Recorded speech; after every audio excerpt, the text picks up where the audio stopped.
6대 주둔지입니다. 우리는 지금 이 병사들과 함께 텍사스주 포트 후드에 있는 훈련장으로 출발하려고 합니다. 이들은 탱크 디자인의 정점이라고 할 수 있는 에이브람스 M1A2 탱크를 타고 이동합니다.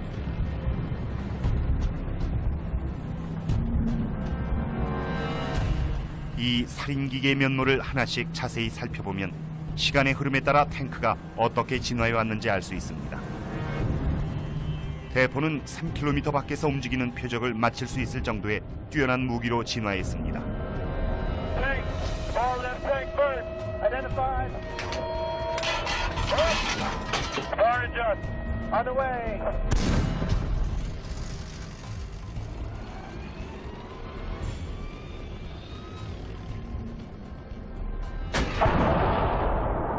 게다가 탄두는 이제 800mm의 두께의 강철을 뚫고 들어갈 수 있습니다.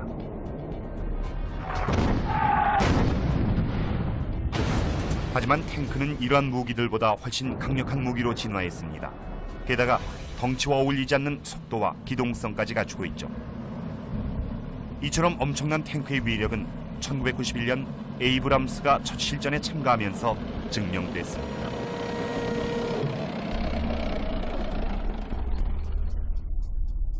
사막의 폭풍작전을 수행하는 동안 약 1,500대의 에이브람스 탱크가 사담 후세인이 이끄는 4,000대의 이라크 탱크와 맞서 싸웠습니다.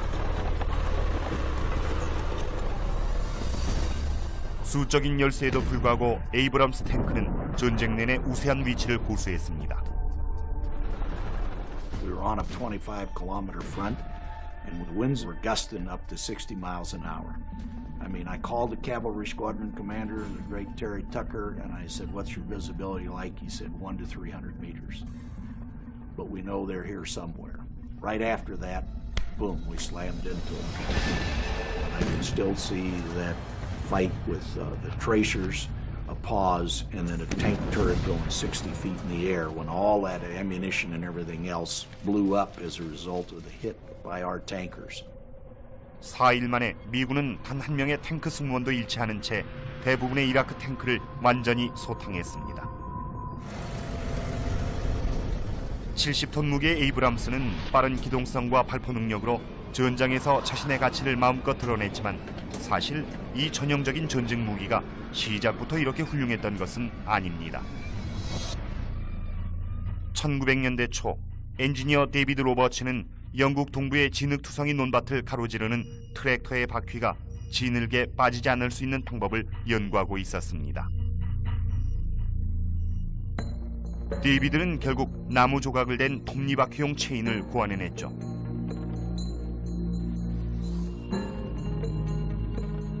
데이비드가 개발한 트랙터는 이동하는 동안 바퀴 아래로 계속 길을 만들어냈습니다. 이것이 세계 최초의 조종이 가능한 무한궤도 차량이었죠. 이 트랙은 스노우 슈즈와 같은 역할을 합니다. 트랙터가 진흙에 미끄러지거나 빠지는 일이 없도록 무게를 넓은 지역으로 분산시켜주는 것이죠. 이런 트랙터에 쟁기나 건초더미가 아닌 총이나 무기를 싣는 데는 그리 오랜 시간이 걸리지 않았습니다.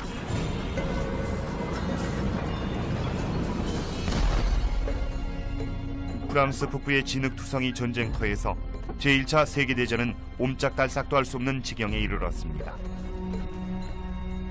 기병대는 적이 쏘아대는 기관총의 위력에 눌려 참호 밖으로 나갈 수조차 없었죠. 그 궁지를 빠져나가기 위해 만들어낸 것이 바로 장갑 트랙터였습니다.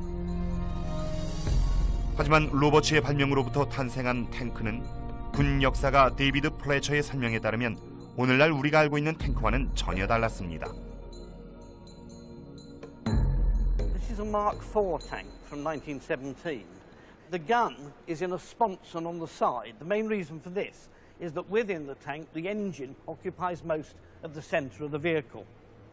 That in turn is due to the fact that the tank was designed with cross-country movement as its most important feature. The gunnery is really a secondary matter. The original purpose is simply to break the siege that had grown up around the lines of trenches and wire. Its job was to crush down the wire so the infantry didn't get tangled up in it, to keep down the heads of the machine gunners, kill them if possible, so the infantry were not massacred, and then drive into and over the trenches. In other words, we'd put the ability to move over the ground above the effects of firepower. 1917년 프랑스 북부의 캄브레에서 전투가 벌어졌습니다. 마크4 탱크는 곧 성공을 거뒀습니다. 독일의 방어선을 돌파하고 진격하는 보병들의 목숨을 기관총으로부터 보호해냈습니다. 하지만 이 마크4 탱크에는 치명적인 약점이 있었죠. 탱크 속도가 보행 속도와 큰 차이가 없음에도 불구하고 엉성하게 만들어진 트랙은 쉽게 고장이 났습니다. 탱크가 오히려 쉬운 표적이 됐죠. 초기 트랙이 왜 고장이 잦았는지를 알아보기 위해 우린 오늘날의 탱크 트랙 공장을 찾아가 주행 테스트를 부탁했습니다. We built a section of track consisting of two different links, and this is made to the same configuration as track would have been built to in 1916. 이 트랙을 7시간 동안 돌덩이 위에 찌어댔습니다. 28톤 무게의 마크4 탱크가 전쟁터를 이동할 경우의 내구력을 실험하기 위해서죠. If we look at the links that hold the two pieces of track together and the state of the track pin, the pin has worn because it's been rubbing against the track link. This hole into which the pin was located has elongated quite a lot. The actual structure of the link means that it is quite incapable of a long life, and it has begun to fall apart, which is something that we wouldn't really want to happen. 현대 트랙에서는 금속 약화를 최소화하기 위해 고리를 연결하는 핀에 충격 흡수 고무 베어링을 대줍니다. 고무 베어링은 딱 들어맞도록 해줌으로써 마모를 막아주는 역할도 하죠. 고무 패드도 트랙 아래에 꼭 들어맞으면서 지면으로부터 올라오는 진동을 완화시켜줍니다. 세계 1차 대전에서 사용됐던 엉성한 탱크에 비하면 에이브람스 탱크는 최고급이라고 할 수 있죠. 고무 패드를 댄 트랙은 고장 없이 약 4,800km의 주행이 가능할 뿐 아니라 고속 주행도 가능합니다. 하지만 이 정도 수준이 되기까지는 100년에 가까운 세월이 필요했습니다. 보행 속도보다 조금 더 빠르게 이동할 수 있었던 초기 탱크 중 하나가 바로 1917년에 만들어진 르노 탱크입니다. 영국의 마크4 탱크보다 더 작고 가벼웠던 르노 탱크는 최고 속도 약 시속 8km로 전장을 누비고 다녔습니다. 종류를 막론하고 탱크의 속도가 빨라질수록 진동은 더 심해집니다. 이러한 진동은 탱크에 탄 병사들뿐 아니라 탱크 부속품 자체에도 엄청난 부담이 되죠. 이 문제에 대한 해답은 농업에서가 아니라 자동차 산업에서 나왔습니다. 미국의 엔지니어 제이 월터 크리스티는 1920년대 후반 각각의 탱크 바퀴에 독립 서스펜션을 장착하게 되면 진동이 훨씬 감소한다는 사실을 발견해냈습니다. 크리스티의 이 원형 탱크들은 무게도 더 가볍고 속도도 빨랐습니다. 서스펜션 없이는 전장의 험한 지형에서 탱크가 빠르게 움직일 수 없었습니다. 크리스티의 설계는 트랙을 계속 지표면과 접촉하게 해주었고 탱크의 조종을 보다 손쉽게 만들었습니다. 미국 육군은 큰 관심을 보였지만 까다로운 성격의 크리스티는 육군의 세세한 요구 사항대로 탱크를 만들어주지 않았습니다. 러시아는 미국이 서스펜션 시스템을 사용하지 않는다는 사실을 알고 크리스티의 설계를 자신들의 새 탱크에 도입했습니다. This is the Soviet T-34, deemed by many to be the finest tank of the Second World War. Its most interesting characteristic by far is this suspension system, the method of springing. It enabled tanks to travel fast across country without completely wrecking the physical health of the crew. You ever get the chance to see a Christie tank on the move over rough country going fast? These wheels are literally bounding up and down quite independently of one another, but they're giving the crew a superbly comfortable ride for their day. 하지만 크리스티의 서스펜션 시스템은 편한 승차감보다도 더 빠른 속도로 이동할 수 있도록 만들었다는 점에서 중요했습니다. 완전 무장한 T-34 탱크는 전쟁터에서 시속 40km의 속도로 이동할 수 있었죠. 1943년 여름 쿠르스크 전투에서 러시아는 엄청난 수의 T-34 탱크를 출전시켰고 독일의 기갑사단을 마비시켰습니다. 그로부터 약 60년이 지난 지금 더 크고 무거워진 에이브럼스 탱크는 시속 65km 이상의 속도로 이동이 가능합니다. 에이브럼스 탱크는 이처럼 빠른 속도뿐 아니라 탱크의 두 번째 자산인 강한 화력을 자랑하죠. 이 탱크포는 3km 사정거리 내에 있는 목표물에 치명적인 탄환을 발사할 수 있습니다. 하지만 먼저 적을 찾아내서 눈으로 확인할 수 있어야 하죠.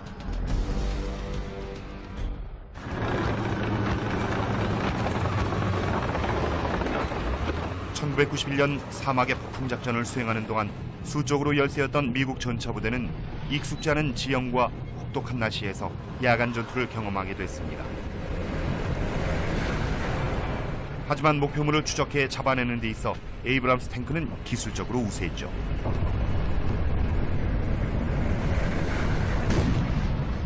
They had night capability, but we had the thermal imaging sights and capabilities, and so we could see about at night 3 times farther than they could. 첫 번째 접전에서는 이라크군의 빈약한 야간 성능 때문에 승리를 거둘 수 있었습니다. We got off the first set of rounds. The Iraqis were turning their turrets at the same time.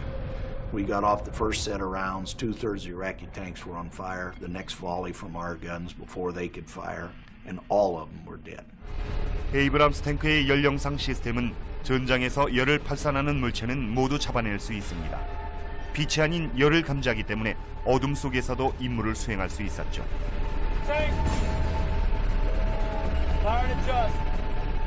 전차장은 연령상 스크린을 이용해 적의 위치를 수색합니다. 적의 탱크는 화면에서 밝은색 실루엣으로 빛을 발합니다. 이렇게 찾아낸 적의 위치를 바로 앞에 보수에게 건네줍니다.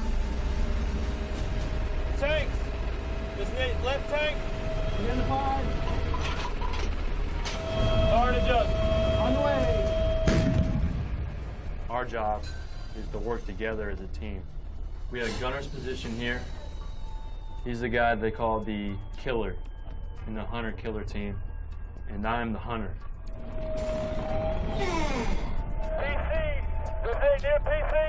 이들이 적의 위치를 파악하고 정확하게 발포해서 적을 무찌르기 위해서는 보수가 정확한 거리를 알아야만 합니다. Fire and adjust. I have a laser rangefinder. When I see the target, I'll press these buttons here. It sends out a laser, which comes back and gives me a range to that target. 레이저 거리 측정기는 정확성에 있어 최고입니다. 목표물을 향해 가는 광선 형태의 레이저 펄스를 쏘아보내죠. 그리고 그 펄스가 반사돼 탱크로 돌아오는 시간을 측정하는 것입니다. 빛의 속도는 일정하기 때문에 내장된 컴퓨터로 간단하게 목표물까지의 거리를 계산해낼 수 있죠.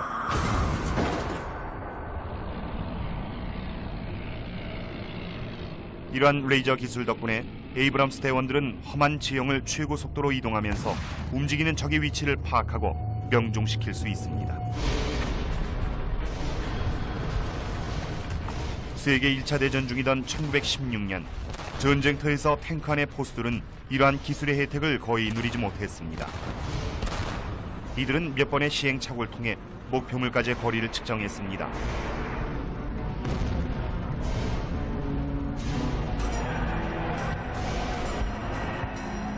바로 17세기의 선조 포병들로부터 전해 내려온 기술이었던 것입니다. 대포는 무거웠고 사람의 손으로 직접 조준 발사해야 했죠. 눈으로 적을 확인하고 거리를 어림짐작해야 했습니다. 전투의 시끄러운 소음과 자욱한 연기는 이 일을 더 어렵게 만들었습니다.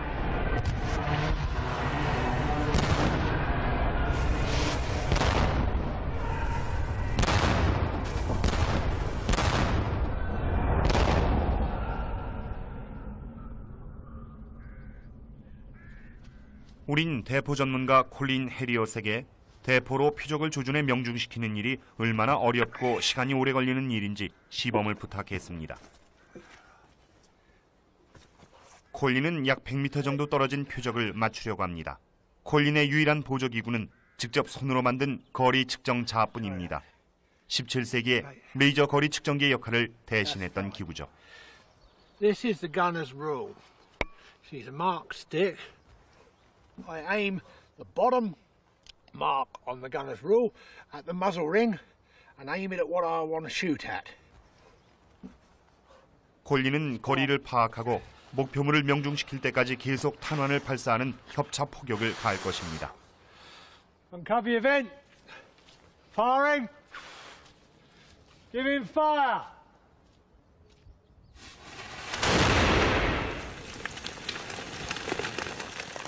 So we've overshot with that, so let's depress the barrel, see if we can get her considerably lower. And so we may fall short, we'll just have to see. That's how we straddle. And then if we do fall short, we know the next one we just raise it a little bit more and we should hit the target. Firing! Give him fire.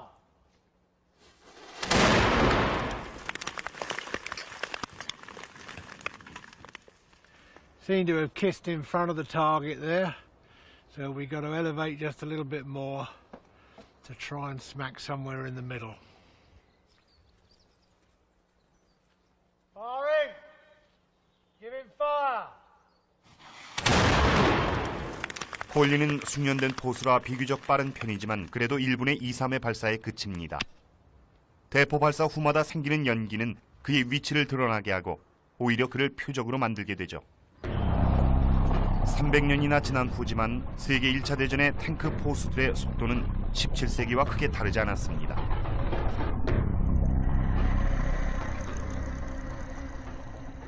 I'm in the position of the starboard gunner. He's got this control arm sticking out here which fits under the right armpit. His right hand then goes forward to this pistol grip arrangement under here, and then he sets his eye to the telescope here. And now, using his body weight, he can elevate and depress the gun, and even, to some extent, swing it round to track a target. The gun will fire out to about 7,000 yards. In fact, at anything more than 1,000, you'd be lucky to see anything, never mind hit it. Don't forget that the gunner can't see anything else, only what's through his telescope. So he's virtually got to be directed into whereabouts in his arc the target is in the first place. 탱크의 전체 조준 발사 과정을 개선하기 위해 가장 필요한 것은 속도를 높이는 것이었습니다.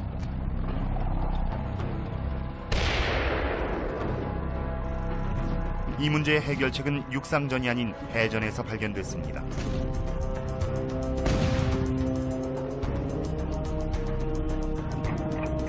영국 해군은 목표물까지의 거리를 측정하는 데 한동안 광학 시스템을 사용했습니다. 이 시스템은 수 킬로미터 떨어져 있는 목표물을 명중시키는 데 도움이 됐죠. 하지만 이 거리 측정 기구는 크고 무거웠기 때문에 포탑에 설치하기가 쉽지 않았습니다. 이 광학 거리 측정 기구의 크기를 작게 만드는 문제의 해답은 제2차 세계대전이 막바지에 달했을 즈음에야 발견됐습니다.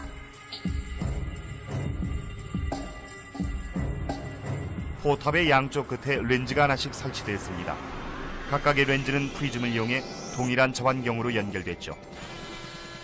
두 렌즈 사이의 거리는 알고 있었기 때문에 목표물까지의 거리는 삼각법을 이용하면 계산할 수 있습니다. 포수는 두 개의 영상을 볼 수 있습니다. 왼쪽, 오른쪽 렌즈의 두 개의 영상이 하나로 합쳐질 때까지 손잡이를 돌려 양쪽 렌즈의 위치를 조절하는 것입니다.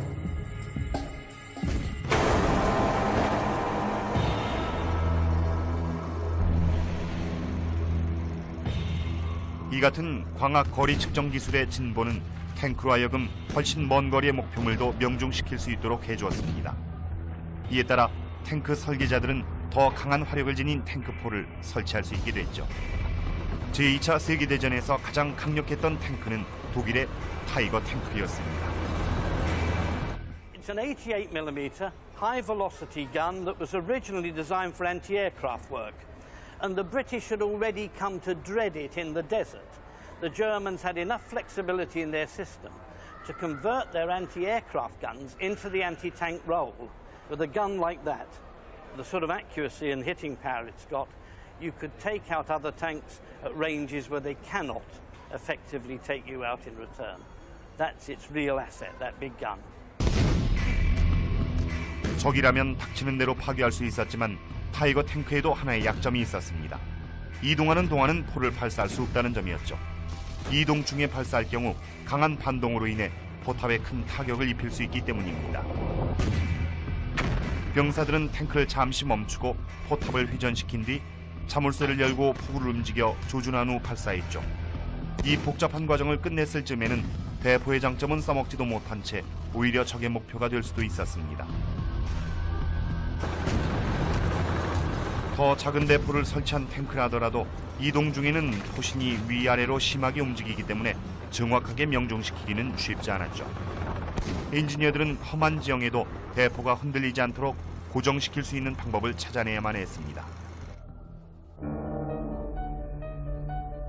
이들은 먼저 자이로스코프를 이용했습니다. 자이로스코프는 축을 중심으로 회전하는 바퀴입니다. 일단 회전을 시작하면 바퀴의 빠른 회전으로 인해 생긴 힘 때문에 방향이 바뀌지 않는 특성이 있죠. 회전하는 자이로스코프를 계속 움직이는 환경에 놓아두더라도 안정적으로 유지됩니다. 이 자이로스코프를 포신에 조종대와 연결시키면 포신은 자이로스코프에 고정돼 함부로 움직이지 않고 균형을 잡게 되죠. 에이브람스 탱크에 설치된 자이로스코프는 탱크가 아무리 험한 지형을 달리더라도 포신을 움직이지 않도록 고정시켜줍니다. 거기에 또 다른 자이로스코프를 설치해주면 대포를 목표물에 고정시켜 움직이는 동안에도 정확하게 명중시킬 수 있도록 해주죠.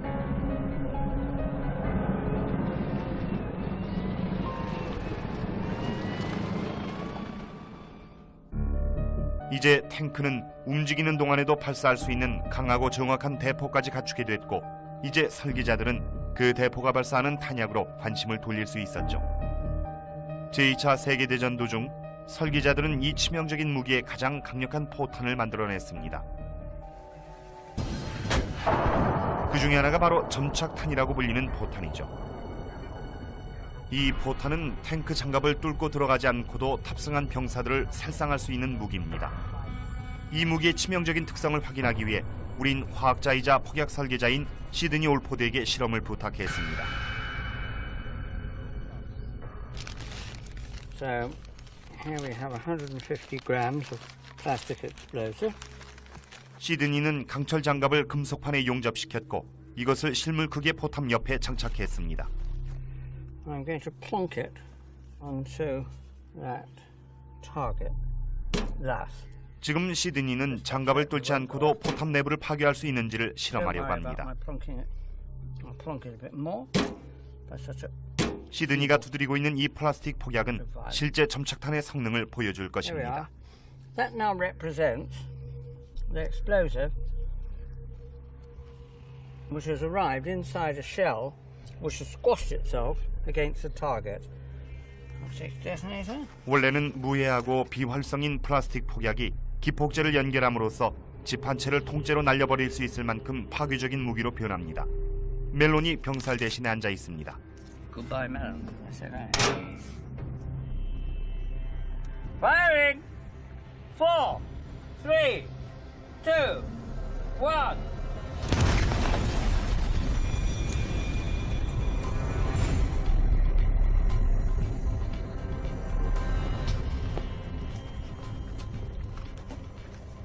Here we are.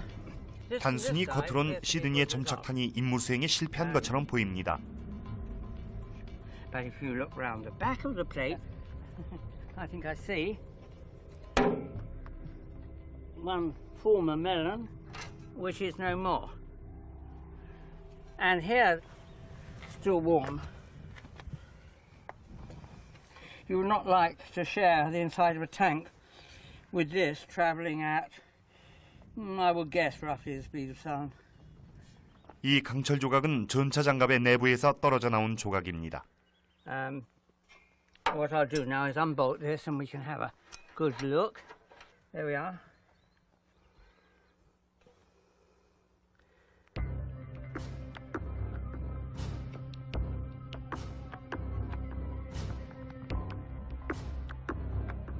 점착탄의 외피는 여느 포탄과 크게 다를 것이 없어 보입니다. 하지만 포탑과 충돌하게 되면 표면에 쇠똥처럼 들러붙게 되죠. 폭약으로 인한 충격파는 외부에 거의 영향을 미치지 못합니다. 하지만 내부는 모조리 파괴되죠. 제2차 세계대전 당시 독일의 타이거 탱크는 등장과 동시에 거의 무적이란 명성을 얻었습니다. 하지만 이런 명성은 곧 심각한 타격을 입게 되죠. Its armour is thicker than virtually any tank before it, over 100 millimetres at the front. It weighs something in the region of 56 tons. As a consequence, it comes with all manner of limitations. To give an example, in order to bear this great weight, extra wide tracks are needed and loads of wheels to press on the tracks. It is so heavy that it is endlessly stressing the engine and gearbox. You get this thing into a really difficult country, you stand a pretty fair chance of having it completely disable itself. It was totally on the limit in terms of weight and power for anything that had been seen in action before. 탱크 설계자들은 보호력을 잃지 않으면서도 더 가벼운 장갑을 만들어야 했습니다. 다른 모든 탱크들이 모방하게 되는 혁신적인 해결책이 러시아 T-34 탱크로부터 나왔습니다. 바로 경사장갑입니다.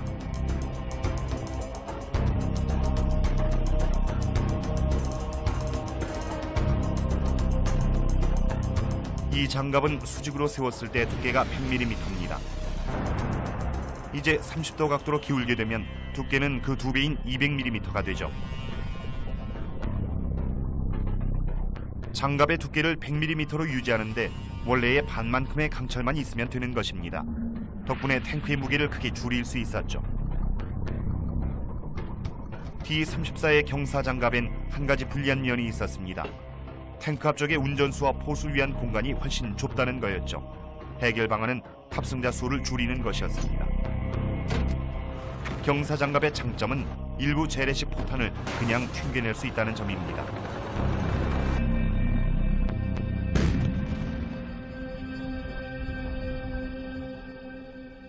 경사장갑 때문에 무기 설계자들은 다시 한번 골머리를 앓아야 했습니다. 이들은 경사장갑이라는 새로운 보호수단을 뚫을 방법을 찾아야 했죠. 무기와 방패 간의 싸움은 새로운 국면을 맞이했습니다.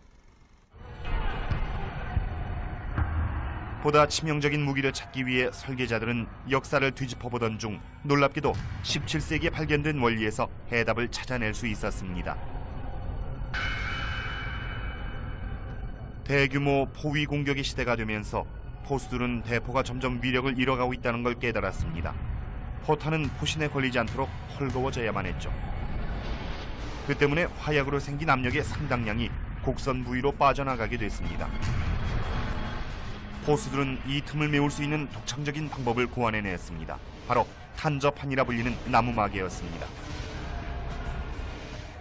Well, I'm just fixing the sabot here onto the base of the round shot, or cannonball if you like. 400년이 흐른 지금 우린 대포 전문가 콜린 해리엇에게 탄저판이 어떤 것인지 시범을 부탁했습니다. It's just a piece of wood like that. When the cannon fires, if you just got a cannonball in there, you lose a lot of power. With this lump of flat wood, the blast would hit it.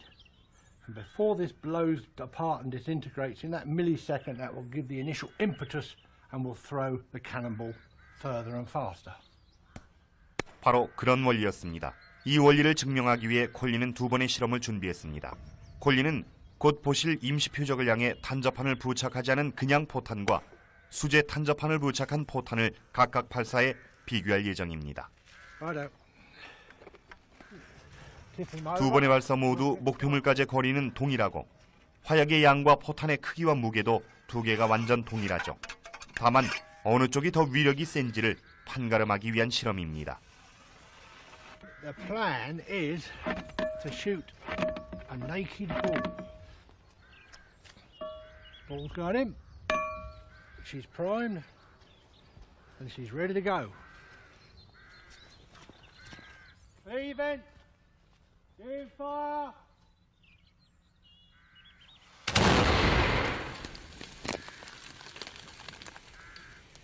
첫 번째 실험 포탄은 목표물을 맞히긴 했지만 중간이 아닌 아래쪽을 맞췄습니다. Here's the ball. She's come through there. Hit there and bounced off. 탄저판을 부착한 포탄은 실제로 더 나은 위력을 보여줄까요? Leave it.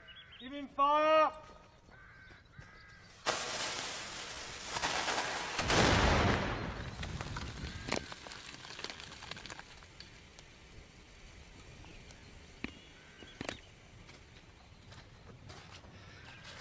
Whoa, look at that. Smack dead centre. The ball's gone through a good 4 inches of very strong Douglas fir. Not only does the sabot give it more power, but it do give it more accuracy. She's ploughed right through. Let's have a look round the back end, see what it's done there. 작은 크기의 나무를 포탄에 부착하는 것만으로도 콜린의 대포 위력을 3분의 1이나 효과적으로 높일 수 있었습니다. Come through pretty fast. We then have the second target over here. It's hit it so fast, it's almost as if the wood doesn't even know it's been hit. Right through.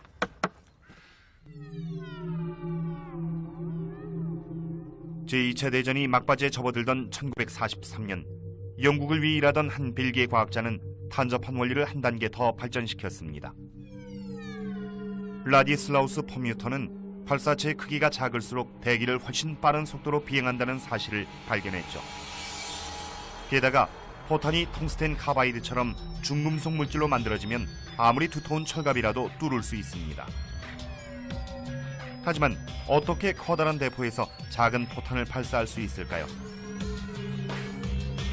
포뮤터의 해결 방법은 바로 포탄을 감싸는 탄저판의 둘레를 늘려서 포신에 꼭 들어맞도록 만들어주는 것이었습니다. 그러면 포탄이 발사될 때의 위력 손실은 전혀 일어나지 않았죠. This is a relatively modern version of what Permutter invented in 1943, and what we have here is the penetrator, which is enclosed by this boot or this sabot, which carries this penetrator up the gun barrel, and when the whole assembly leaves the gun barrel, the sabot becomes separated by the air resistance that is offered to the sabot. And it's essentially like a very fast-moving crossbow bolt. 포탄이 발사되기 전엔 탄저판이 포탄을 단단하게 고정시켜줍니다. 그러다 대포가 발사되면 탄저판이 부착된 포탄은 포신 밖으로 벗어나죠. 그와 거의 동시에 탄저판은 포탄에서 분리돼 바닥으로 떨어집니다.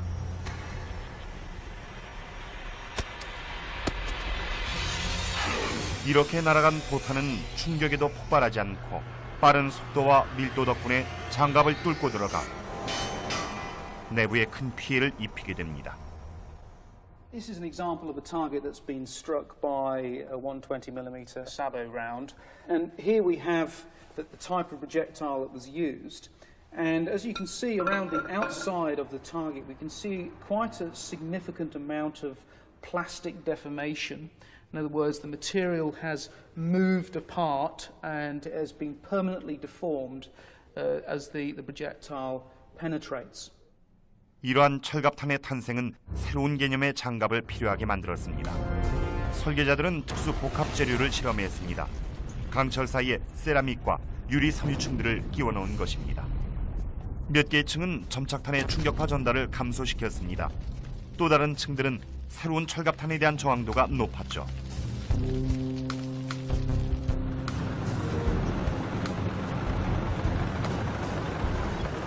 에이브람스 탱크는 탑승한 병사들을 최대한 보호할 수 있도록 여러 층의 복합 장갑으로 덮여 있습니다.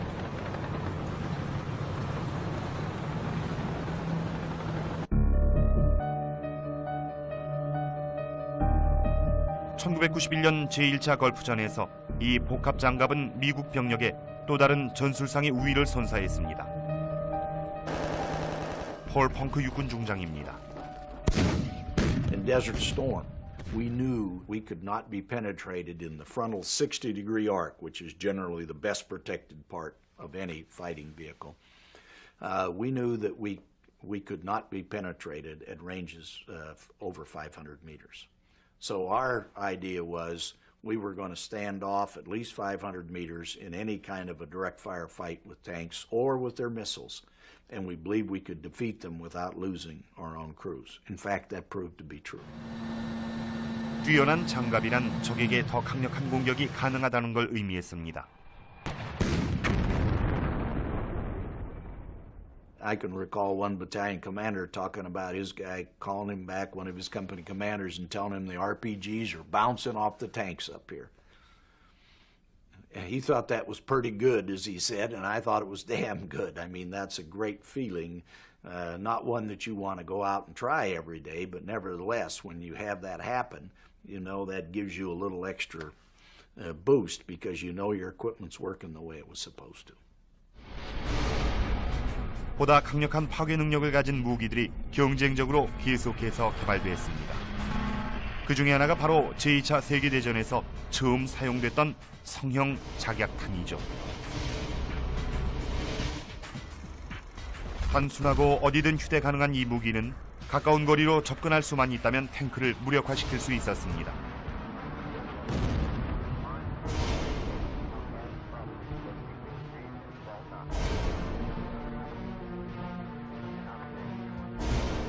성형 작약탄은 이름 그대로 임무를 수행하면서 외형이 변하게 됩니다. 오늘날엔 로켓 추진 유탄 혹은 RPG란 이름으로 더 잘 알려 있죠. 성형 작약탄은 폭약으로 둘러싸여 있는 원뿔 모양의 얇은 구리로 이루어져 있습니다. 충격이 주어지면 이 폭약이 터지게 되면서 폭발로 인한 강한 충격파가 원뿔 모양의 구리를 뒤집으면서 뜨거운 고속 구리 증기를 내뿜게 됩니다. 포탄이 장갑에 부딪히게 되면 안에 있는 탄약이 폭발하면서 이 뜨거운 증기가 말 그대로 장갑을 뚫게 되죠. 우린 폭약 전문가 만프레드 엘드와 시드니 올포드 두 사람과 함께 성형 작약탄의 엄청난 위력을 실험해 보려고 합니다. 이들은 모형 탱크 포탑의 측면에 강철판을 여러 개 부착한 후 성형 작약탄을 발사할 것입니다. 강철판은 총 10개, 각각의 두께는 5mm로 장갑의 총 두께는 50mm입니다. 하지만 이 강철판들은 경사장갑과 마찬가지로 30도 각도로 기울어져 있죠. 이렇게 하면 두께는 2배가 되기 때문에 총 100mm가 됩니다.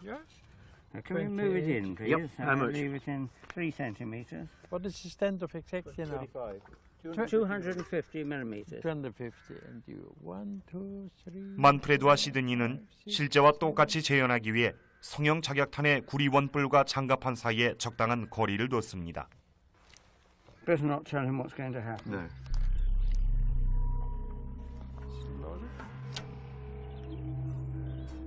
이 성형 작약탄의 관통력을 확인하기 위해서 멜론 뒤엔 강철판을 걸어두었습니다. 시드니가 뇌관을 삽입하고 뒤로 물러납니다.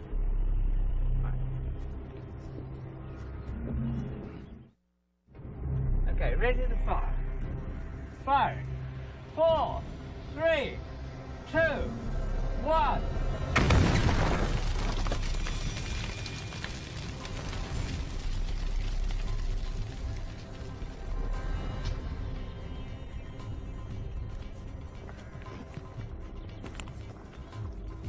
So that charge behaved as a classic shaped charge. A piece of copper forming a cone which started with a diameter of about 65 millimeters has been squeezed down into a long rod which was travelling exceedingly fast, going through the plate, through the melons and the other side of the tank. Remember the witness plate that we hung up inside? The melon has exploded. The jet has divided to give 2 holes. It's impressive and deadly. 시드니의 축소 성형 작약탄은 100mm의 강철판을 뚫는 데 성공했습니다. 실제 로켓 추진 유탄의 성능은 훨씬 더 엄청나다는 뜻이죠. This is a PG-7 grenade, and quite typically, this type of warhead can penetrate approximately 300 millimeters of steel. So if you take a look at this steel stack that I've got here, that means it can penetrate 1, 2, 3 layers of steel. Other variants of this type of warhead can penetrate anything up to between 7 or even 800 millimeters of steel. So it's a very, very dangerous threat. 그렇다면 성형 작약탄이 탱크 포탑을 뚫는 것을 어떻게 막을 수 있을까요?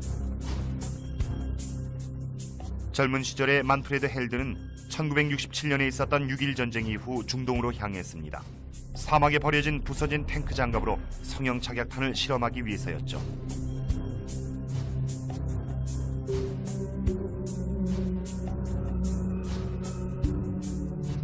현장에서 실제 장갑을 가지고 실험할 수 있는 좋은 기회라고 여겼던 것입니다.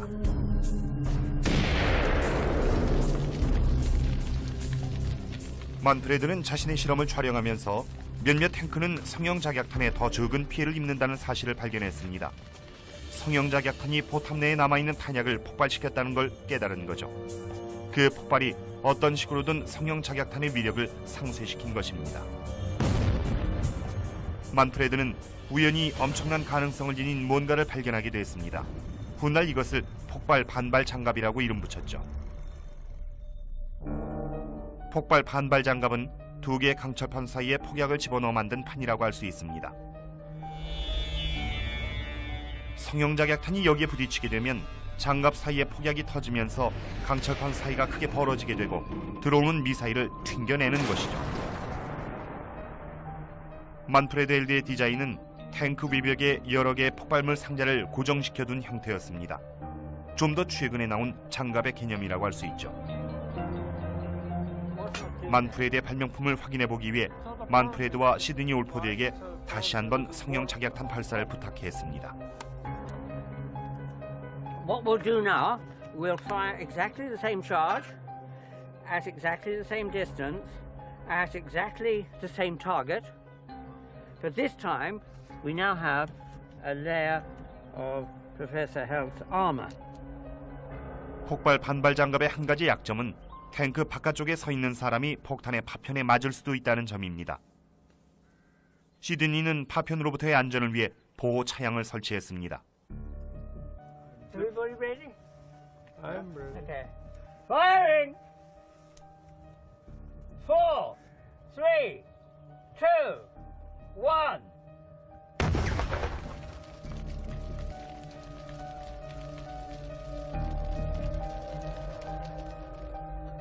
Woohoo! 몇몇 강철판은 마치 관통된 것처럼 Whoa. 보였습니다. This is interesting. It's deflected the shot considerably. The actual penetration is, I think, much less.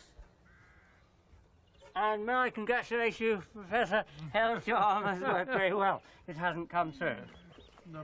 Now, there's a hole here, and that implies that the piece of armour hit it there and continued going. How far it went, I'm not sure. 10개의 강철판을 이전 실험에서 사용된 강철판과 함께 놓고 비교해보니 폭발 반발 장갑이 포탑의 내부를 보호했다는 사실이 명백해졌습니다. 성형 작약탄은 10개의 강철판 중 상위 3개의 강철판밖에 뚫지 못했죠.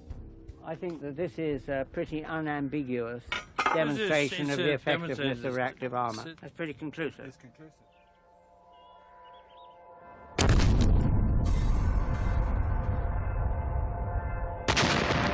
폭발 반발 장갑은 끊임없는 무기 경쟁의 중요한 분기점이 됐습니다.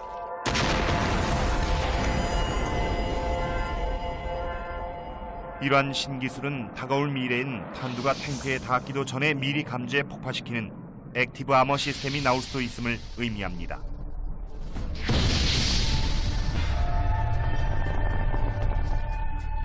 설계자들에게 있어 이런 신기술은 성배와도 같은 존재입니다. 수톤에 달하는 무거운 재래식 장갑을 더 작고 가볍게 만들 수 있기 때문이죠.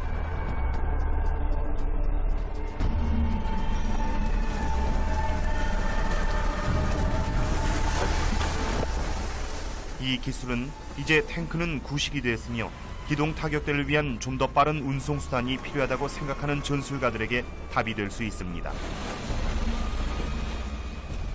Do we need tanks anymore? I mean, that's for other people to decide, but we better think about it. This evolution has been an armor, anti-armor, mobile protected firepower against the enemy's counter. I think you're always going to have a tank-like vehicle. Hell, let's not call it a tank anymore. I don't care. Call it a horse. But I think what we have to have is what is it that's going to fulfill the role that the tank plays today on tomorrow's battlefield? 그 한 가지 대안이 바로 스트라이커입니다. 아직 액티브 아머를 장착하진 않았지만 에이브람스보다 더 가볍고 기동성이 뛰어납니다. 스트라이커는 여러 형태의 개조가 가능합니다. 원래는 전쟁 지역에 항공 보급되도록 설계됐죠.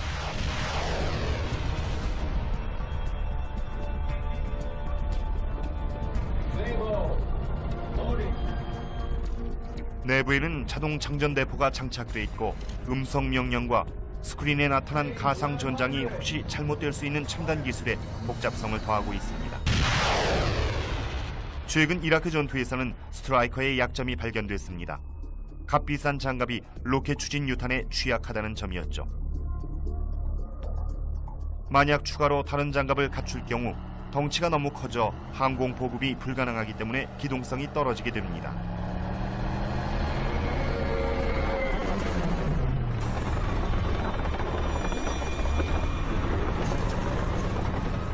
지난 100년 동안 탱크는 수많은 기술 발전의 혜택을 입어왔으며 최고의 장갑 전투 차량으로서 입지를 다져왔습니다. 하지만 가장 중요한 의문은 이제 그 한계에 다다랐는가 하는 점입니다. 점점 더 확대되고 있는 화력과 보호력 사이의 경쟁이 이 문제에 대한 해답은 농업에서가 아니라 자동차 산업에서 나왔습니다. 미국의 엔지니어 제이 월터 크리스티는 1920년대 후반 각각의 탱크 바퀴에 독립 서스펜션을 장착하게 되면 진동이 훨씬 감소한다는 사실을 발견해냈습니다. 크리스티의 이 원형 탱크들은 무게도 더 가볍고 속도도 빨랐습니다. 서스펜션 없이는 전장의 험한 지형에서 탱크가 빠르게 움직일 수 없었습니다. 크리스티의 설계는 트랙을 계속 지표면과 접촉하게 해주었고 탱크의 조종을 보다 손쉽게 만들었습니다. 미국 육군은 큰 관심을 보였지만 까다로운 성격의 크리스티는 육군의 세세한 요구 사항대로 탱크를 만들어주지 않았습니다. 러시아는 미국이 서스펜션 시스템을 사용하지 않는다는 사실을 알고 크리스티의 설계를 자신들의 새 탱크에 도입했습니다. This is the Soviet T-34, deemed by many to be the finest tank of the Second World War.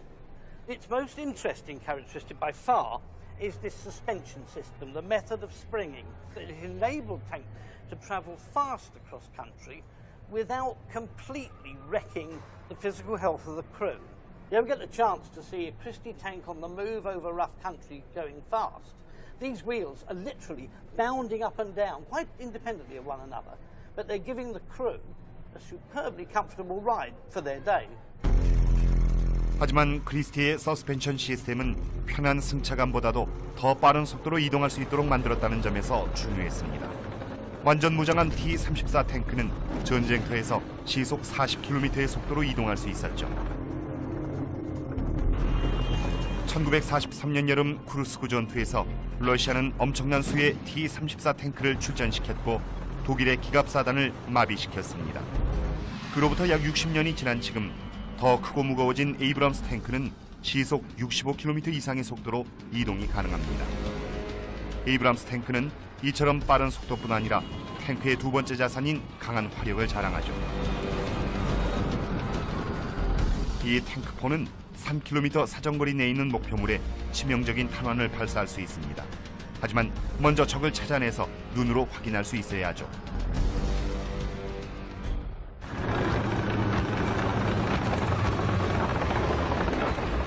1991년 사막의 폭풍작전을 수행하는 동안 수적으로 열세였던 미국 전차부대는 익숙지 않은 지형과 혹독한 날씨에서 야간 전투를 경험하게 됐습니다. 하지만 목표물을 추적해 잡아내는 데 있어 에이브람스 탱크는 기술적으로 우세했죠.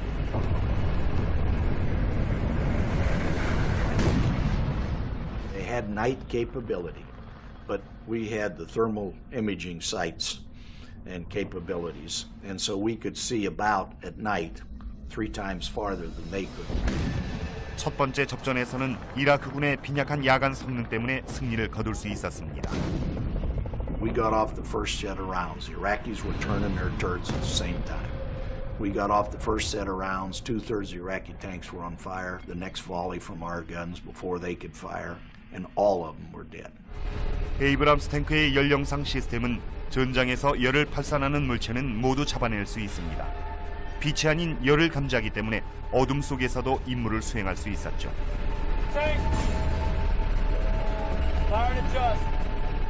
전차장은 연령상 스크린을 이용해 적의 위치를 수색합니다. 적의 탱크는 화면에서 밝은색 실루엣으로 빛을 발합니다. 이렇게 찾아낸 적의 위치를 바로 앞에 보수에게 건네줍니다.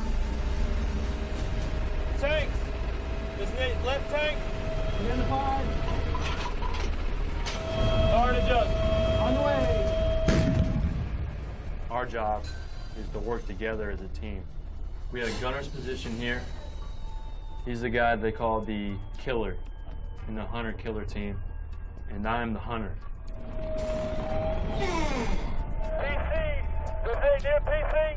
이들이 적의 위치를 파악하고 정확하게 발포해서 적을 무찌르기 위해서는 보수가 정확한 거리를 알아야만 합니다. Fire and adjust. I have a laser rangefinder.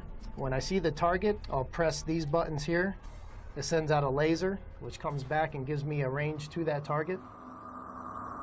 레이저 거리 측정기는 정확성에 있어 최고입니다. 목표물을 향해 가는 광선 형태의 레이저 펄스를 쏘아보내죠. 그리고 그 펄스가 반사돼 탱크로 돌아오는 시간을 측정하는 것입니다. 빛의 속도는 일정하기 때문에 내장된 컴퓨터로 간단하게 목표물까지의 거리를 계산해낼 수 있죠.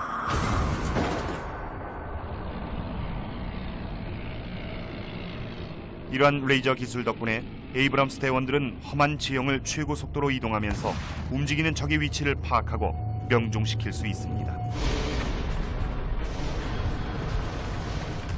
세계 1차 대전 중이던 1916년 전쟁터에서 탱크 안의 포수들은 이러한 기술의 혜택을 거의 누리지 못했습니다. 이들은 몇 번의 시행착오를 통해 목표물까지의 거리를 측정했습니다.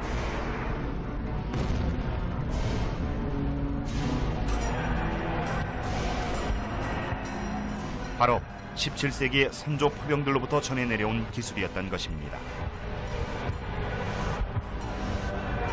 대포는 무거웠고 사람의 손으로 직접 조준 발사해야 했죠. 눈으로 적을 확인하고 거리를 어림짐작해야 했습니다.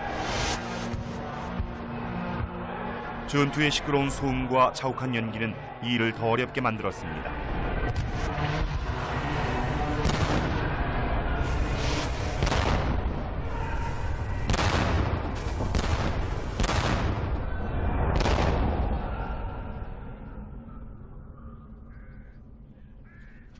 우린 대포 전문가 콜린 해리엇에게 대포로 표적을 조준해 명중시키는 일이 얼마나 어렵고 시간이 오래 걸리는 일인지 시범을 부탁했습니다. 콜린은 약 100m 정도 떨어진 표적을 맞추려고 합니다. 콜린의 유일한 보조기구는 직접 손으로 만든 거리 측정 자뿐입니다. 17세기에 레이저 거리 측정기의 역할을 대신했던 기구죠. This is the gunner's rule. She's a mark stick.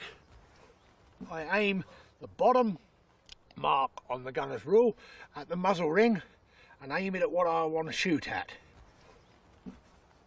콜린은 거리를 파악하고 목표물을 명중시킬 때까지 계속 탄환을 발사하는 협차 포격을 가할 것입니다. Uncover your vent. Firing. Give him fire.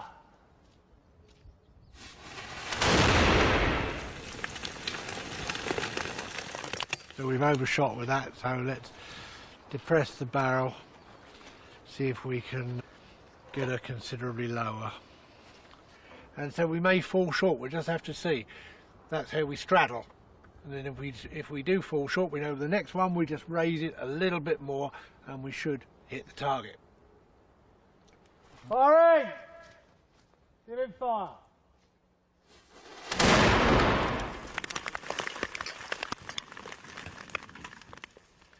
Seem to have kissed in front of the target there, so we got to elevate just a little bit more. And here, still warm. You would not like to share the inside of a tank with this travelling at, I would guess, roughly the speed of sound. 이 강철 조각은 전차 장갑의 내부에서 떨어져 나온 조각입니다. What I'll do now is unbolt this and we can have a good look. There we are.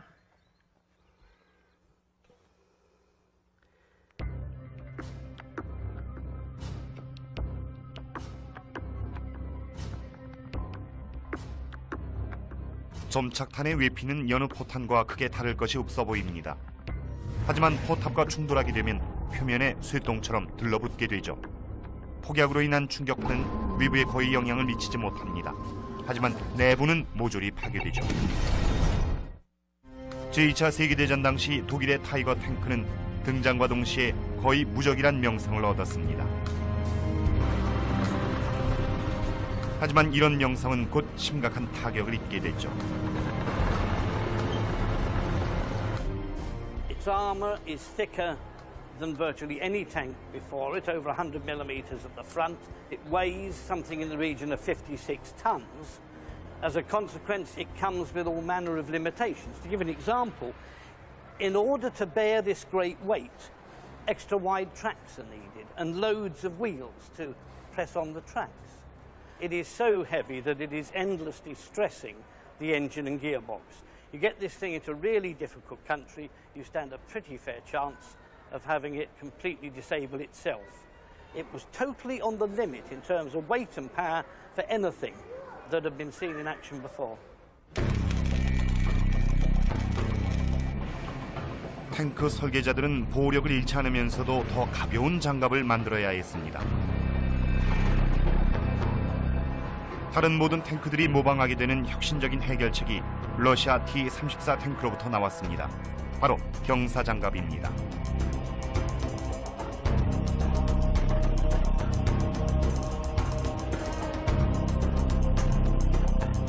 이 장갑은 수직으로 세웠을 때 두께가 100mm입니다. 이제 30도 각도로 기울게 되면 두께는 그 2배인 200mm가 되죠. 장갑의 두께를 100mm로 유지하는데 원래의 반만큼의 강철만 있으면 되는 것입니다. 덕분에 탱크의 무게를 크게 줄일 수 있었죠.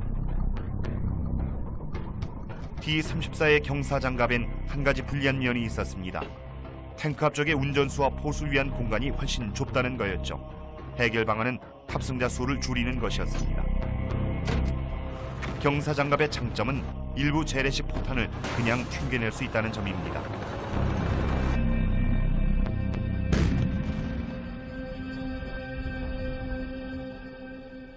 경사 장갑 때문에 무기 설계자들은 다시 한번 골머리를 앓아야 했습니다. 이들은 경사 장갑이라는 새로운 보호 수단을 뚫을 방법을 찾아야 했죠. 무기와 방패 간의 싸움은 새로운 국면을 맞이했습니다. 보다 치명적인 무기를 찾기 위해 설계자들은 역사를 뒤집어보던 중 놀랍게도 17세기에 발견된 원리에서 해답을 찾아낼 수 있었습니다. 대규모 포위 공격의 시대가 되면서 포수들은 대포가 점점 위력을 잃어가고 있다는 걸 깨달았습니다. 포탄은 포신에 걸리지 않도록 헐거워져야만 했죠. 그 때문에 화약으로 생긴 압력의 상당량이 곡선 부위로 빠져나가게 됐습니다. 포수들은 이 틈을 메울 수 있는 독창적인 방법을 고안해냈습니다. 바로 탄저판이라 불리는 나무마개였습니다. Well, I'm just fixing the sabot here onto the base of the round shot, or cannonball if you like. 400년이 흐른 지금 우린 대포 전문가 콜린 해리엇에게 탄저판이 어떤 것인지 시범을 부탁했습니다. It's just a piece of wood like that. When the cannon fires, if you just got a cannonball in there, you lose a lot of power. With this lump of flat wood, the blast would hit it. And before this blows apart and disintegrates, in that millisecond, that will give the initial impetus and will throw the cannonball further and faster. 바로 그런 원리였습니다. 이 원리를 증명하기 위해 콜린은 두 번의 실험을 준비했습니다. 콜린은 곧 보실 임시 표적을 향해 탄저판을 부착하지 않은 그냥 포탄과 수제 탄저판을 부착한 포탄을 각각 발사해 비교할 예정입니다. 두 번의 발사 모두 목표물까지의 거리는 동일하고 화약의 양과 포탄의 크기와 무게도 두 개가 완전 동일하죠. 다만 어느 쪽이 더 위력이 센지를 판가름하기 위한 실험입니다. The plan is to shoot a naked ball. Ball's got him. She's primed and she's ready to go. Event. Give fire.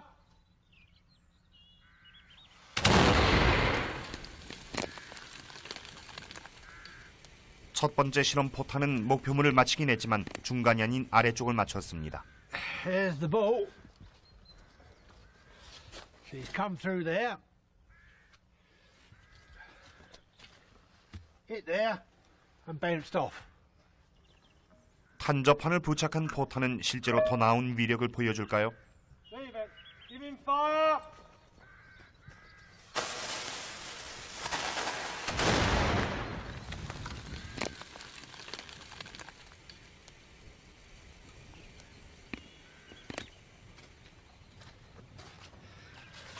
Whoa, look at that. Smack dead centre. The ball's gone through a good 4 inches of very strong Douglas fir. Not only does the sabot give it more power, but it do give it more accuracy. She's ploughed right through. Let's have a look around the back end, see what it's done there. 작은 크기의 나무를 포탄에 부착하는 것만으로도 콜린의 대포 위력을 3분의 1이나 효과적으로 높일 수 있었습니다. Come through pretty fast. We then have the second target over here. It's hit it so fast, it's almost as if the wood doesn't even know it's been hit. Right through.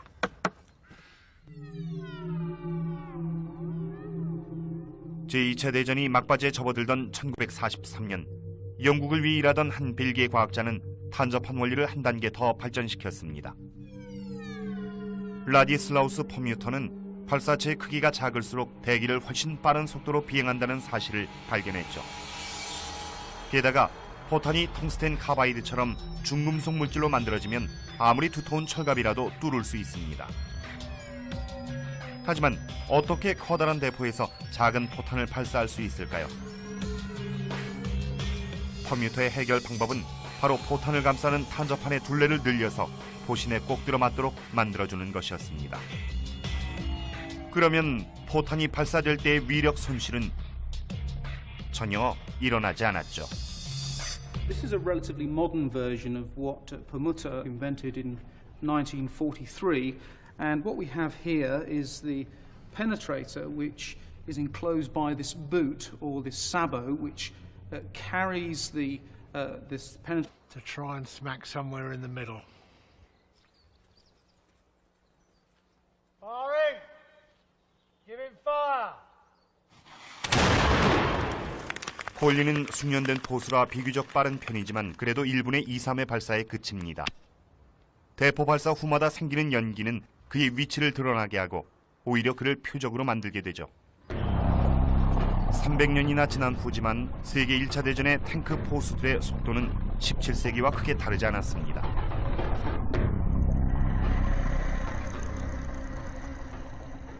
I'm in the position of the starboard gunner. He's got this control arm sticking out here, which fits under the right armpit. His right hand then goes forward to this pistol grip arrangement under here, and then he sets his eye to the telescope here. And now, using his body weight, he can elevate and depress the gun, and even, to some extent, swing it round to track a target. The gun will fire out to about 7,000 yards. In fact, at anything more than 1,000, you'd be lucky to see anything, never mind hit it. Don't forget that the gunner can't see anything else, only what's through his telescope. So he's virtually got to be directed into whereabouts in his arc the target is in the first place. 탱크의 전체 조준 발사 과정을 개선하기 위해 가장 필요한 것은 속도를 높이는 것이었습니다.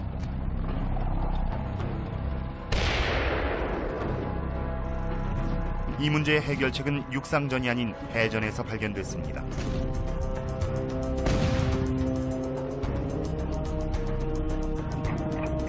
영국 해군은 목표물까지의 거리를 측정하는 데 한동안 광학 시스템을 사용했습니다. 이 시스템은 수 킬로미터 떨어져 있는 목표물을 명중시키는 데 도움이 됐죠. 하지만 이 거리 측정 기구는 크고 무거웠기 때문에 포탑에 설치하기가 쉽지 않았습니다.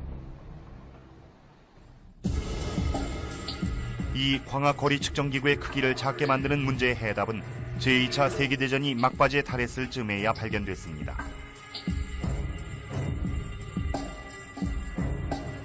포탑의 양쪽 끝에 렌즈가 하나씩 설치됐습니다. 각각의 렌즈는 프리즘을 이용해 동일한 저반경으로 연결됐죠. 두 렌즈 사이의 거리는 알고 있었기 때문에 목표물까지의 거리는 삼각법을 이용하면 계산할 수 있습니다. 호수는 두 개의 영상을 볼 수 있습니다.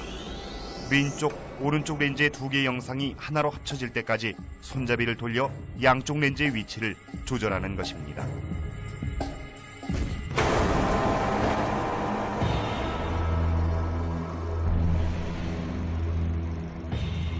이 같은 광학 거리 측정 기술의 진보는 탱크로 하여금 훨씬 먼 거리의 목표물도 명중시킬 수 있도록 해주었습니다. 이에 따라 탱크 설계자들은 더 강한 화력을 지닌 탱크포를 설치할 수 있게 됐죠. 제2차 세계대전에서 가장 강력했던 탱크는 독일의 타이거 탱크였습니다. It's an 88mm high-velocity gun that was originally designed for anti-aircraft work. And the British had already come to dread it in the desert. The Germans had enough flexibility in their system to convert their anti-aircraft guns into the anti-tank role. With a gun like that, the sort of accuracy and hitting power it's got, you could take out other tanks at ranges where they cannot effectively take you out in return. That's its real asset, that big gun. 적이라면 닥치는 대로 파괴할 수 있었지만 타이거 탱크에도 하나의 약점이 있었습니다. 이동하는 동안은 포를 발사할 수 없다는 점이었죠. 이동 중에 발사할 경우 강한 반동으로 인해 포탑에 큰 타격을 입힐 수 있기 때문입니다. 병사들은 탱크를 잠시 멈추고 포탑을 회전시킨 뒤 자물쇠를 열고 포구를 움직여 조준한 후 발사했죠. 이 복잡한 과정을 끝냈을 즈음에는 대포의 장점은 써먹지도 못한 채 오히려 적의 목표가 될 수도 있었습니다. 더 작은 대포를 설치한 탱크라더라도 이동 중에는 포신이 위아래로 심하게 움직이기 때문에 정확하게 명중시키기는 쉽지 않았죠. 엔지니어들은 험한 지형에도 대포가 흔들리지 않도록 고정시킬 수 있는 방법을 찾아내야만 했습니다. 이들은 먼저 자이로스코프를 이용했습니다. 자이로스코프는 축을 중심으로 회전하는 바퀴입니다.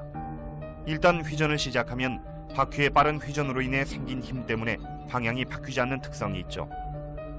회전하는 자이로스코프를 계속 움직이는 환경에 놓아두더라도 안정적으로 유지됩니다.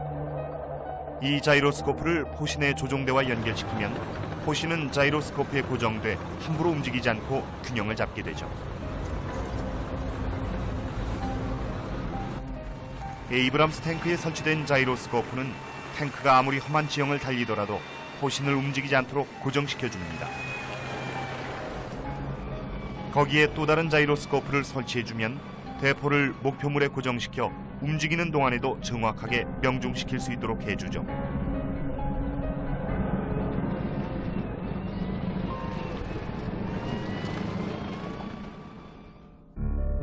이제 탱크는 움직이는 동안에도 발사할 수 있는 강하고 정확한 대포까지 갖추게 됐고, 이제 설계자들은 그 대포가 발사하는 탄약으로 관심을 돌릴 수 있었죠.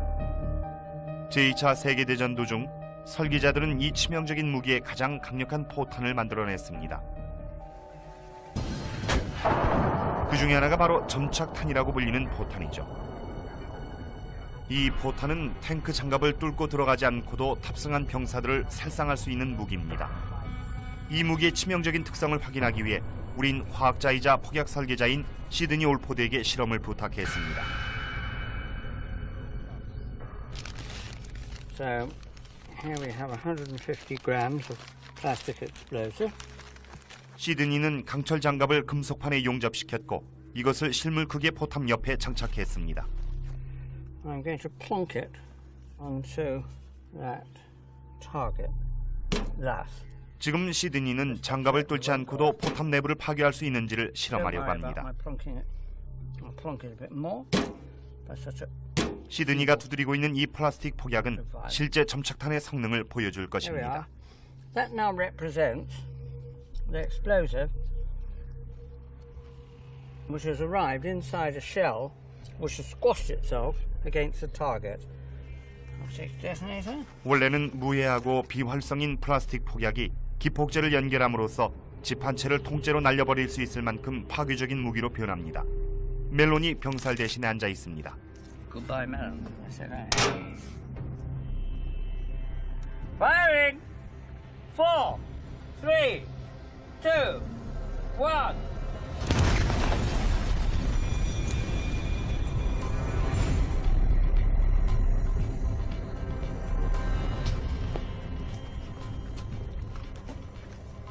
Here we are. 단순히 겉으론 시드니의 점착탄이 임무 수행에 실패한 것처럼 보입니다. But if you look round the back of the plate, I think I see one former melon, which is no more. 소대 주둔지입니다. 우리는 지금 이 병사들과 함께 텍사스주 포트 후드에 있는 훈련장으로 출발하려고 합니다. 이들은 탱크 디자인의 정점이라고 할 수 있는 에이브람스 M1A2 탱크를 타고 이동합니다.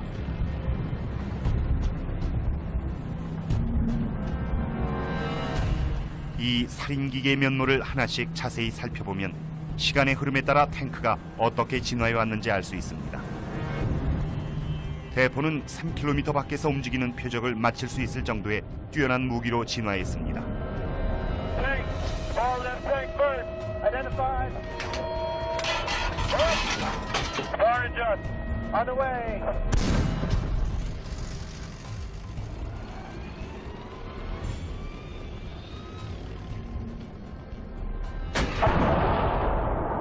게다가 탄두는 이제 800mm의 두께의 강철을 뚫고 들어갈 수 있습니다.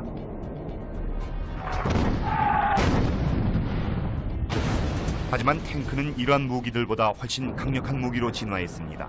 게다가 덩치와 어울리지 않는 속도와 기동성까지 갖추고 있죠. 이처럼 엄청난 탱크의 위력은 1991년 에이브람스가 첫 실전에 참가하면서 증명됐습니다.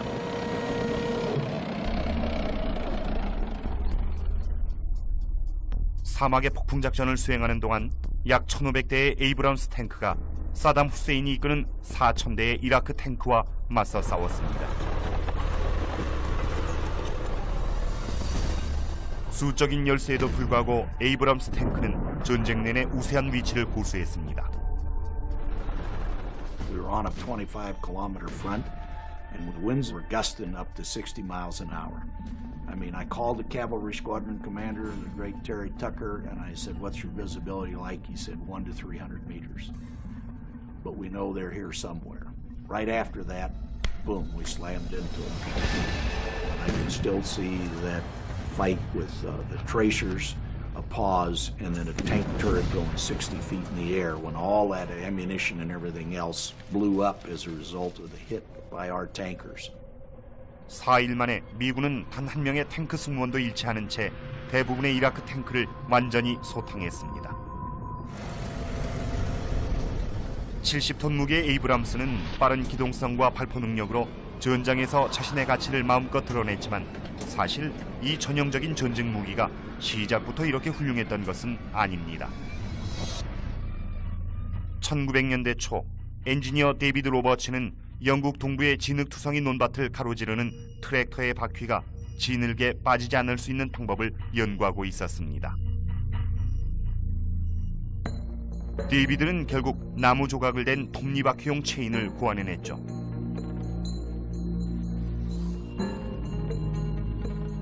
데이비드가 개발한 트랙터는 이동하는 동안 바퀴 아래로 계속 길을 만들어냈습니다. 이것이 세계 최초의 조종이 가능한 무한궤도 차량이었죠. 이 트랙은 스노우 슈즈와 같은 역할을 합니다. 트랙터가 진흙에 미끄러지거나 빠지는 일이 없도록 무게를 넓은 지역으로 분산시켜주는 것이죠.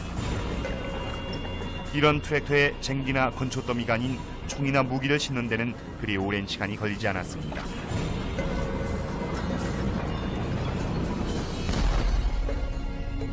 프랑스 북부의 진흙투성이 전쟁터에서 제1차 세계대전은 옴짝달싹도 할 수 없는 지경에 이르렀습니다. 기병대는 적이 쏘아대는 기관총이 위력에 눌려 참호 밖으로 나갈 수조차 없었죠. 그 궁지를 빠져나가기 위해 만들어낸 것이 바로 장갑 트랙터였습니다. 하지만 로버츠의 발명으로부터 탄생한 탱크는 군 역사가 데이비드 플래처의 설명에 따르면 오늘날 우리가 알고 있는 탱크와는 전혀 달랐습니다. This is a Mark IV tank from 1917. The gun is in a sponson on the side. The main reason for this is that within the tank, the engine occupies most of the centre of the vehicle. That in turn is due to the fact that the tank was designed with cross-country movement as its most important feature. The gunnery is really a secondary matter. The original purpose is simply to break the siege that had grown up around the lines of trenches and wire. Its job was to crush down the wire so the infantry didn't get tangled up in it, to keep down the heads of the machine gunners, kill them if possible so the infantry were not massacred, and then drive into and over the trenches. In other words, we'd put the ability to move over the ground above the effects of firepower. 1917년 프랑스 북부의 캄브레에서 전투가 벌어졌습니다. 마크 4 탱크는 곧 성공을 거뒀습니다. 독일의 방어선을 돌파하고 진격하는 보병들의 목숨을 기관총으로부터 보호해냈습니다. 하지만 이 마크 4 탱크에는 치명적인 약점이 있었죠. 탱크 속도가 보행 속도와 큰 차이가 없음에도 불구하고 엉성하게 만들어진 트랙은 쉽게 고장이 났습니다.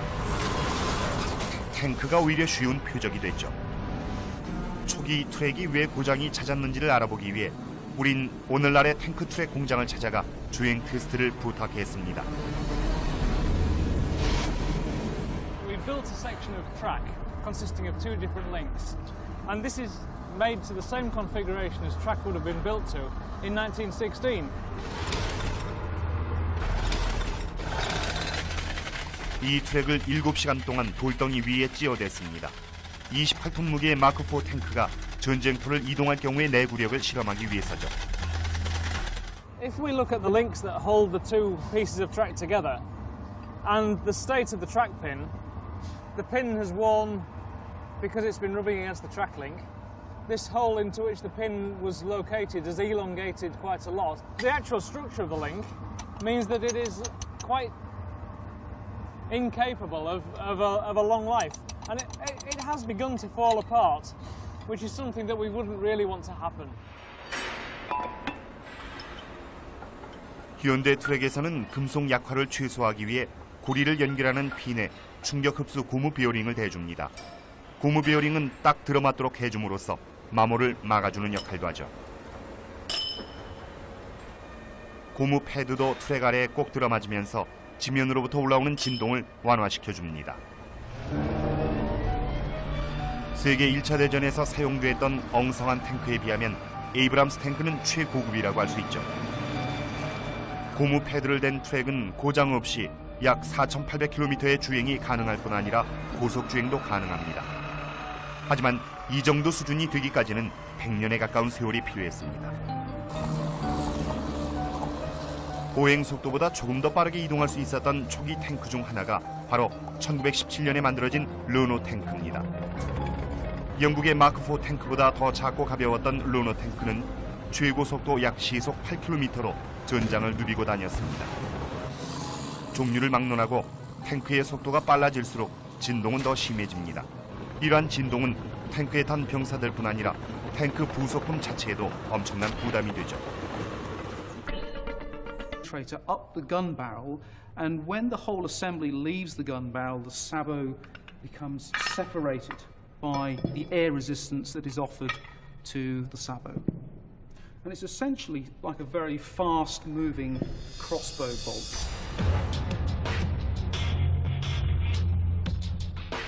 포탄이 발사되기 전엔 탄저판이 포탄을 단단하게 고정시켜 줍니다.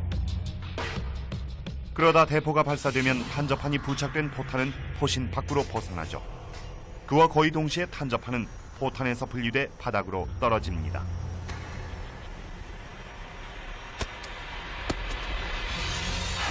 이렇게 날아간 포탄은 충격에도 폭발하지 않고 빠른 속도와 밀도 덕분에 장갑을 뚫고 들어가 내부에 큰 피해를 입히게 됩니다.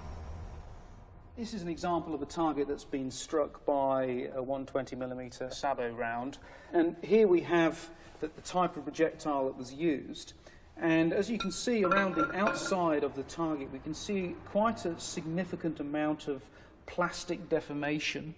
In other words, the material has moved apart and has been permanently deformed as the projectile penetrates. 이러한 철갑탄의 탄생은 새로운 개념의 장갑을 필요하게 만들었습니다. 설계자들은 특수 복합 재료를 실험했습니다.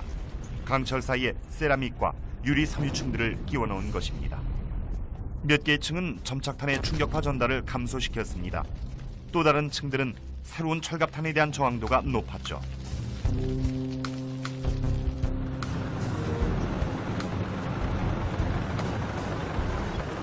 에이브람스 탱크는 탑승한 병사들을 최대한 보호할 수 있도록 여러 층의 복합 장갑으로 덮여 있습니다.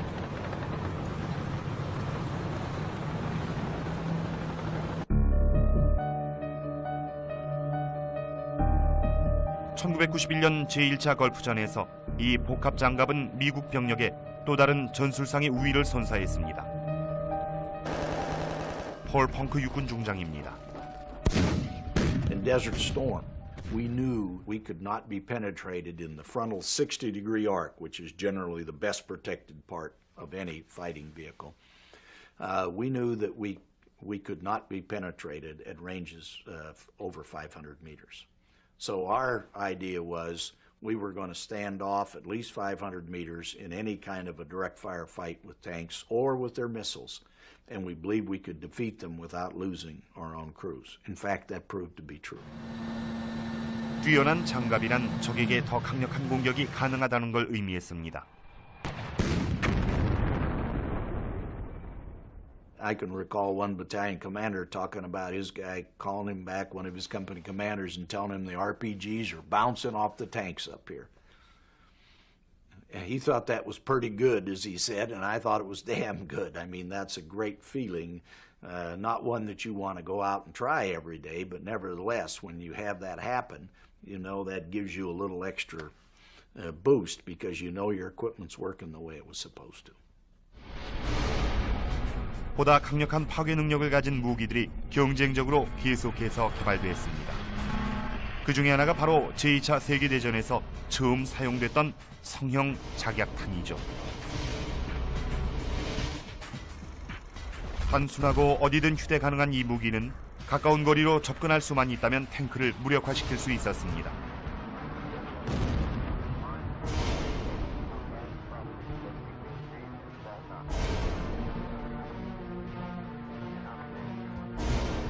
성형 작약탄은 이름 그대로 임무를 수행하면서 외형이 변하게 됩니다. 오늘날엔 로켓 추진 유탄 혹은 RPG란 이름으로 더 잘 알려 있죠. 성형 작약탄은 폭약으로 둘러싸여 있는 원뿔 모양의 얇은 구리로 이루어져 있습니다.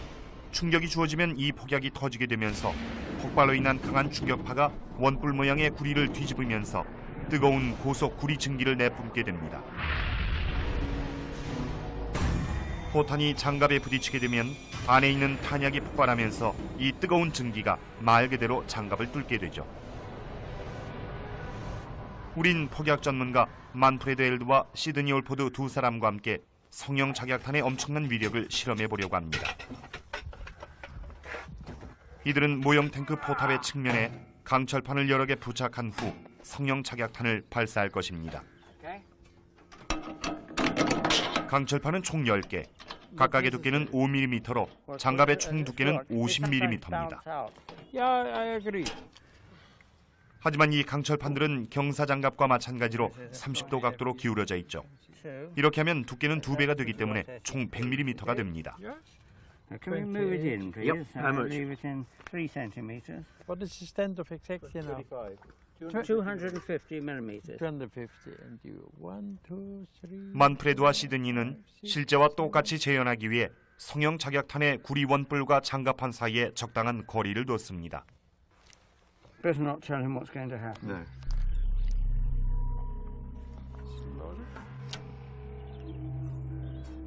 이 성형 자격탄의 관통력을 확인하기 위해서 멜론 뒤엔 강철판을 걸어두었습니다.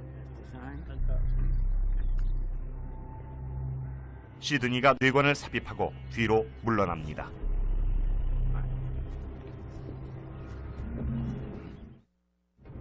Okay, ready to fire. Fire. 4, 3, 2, 1.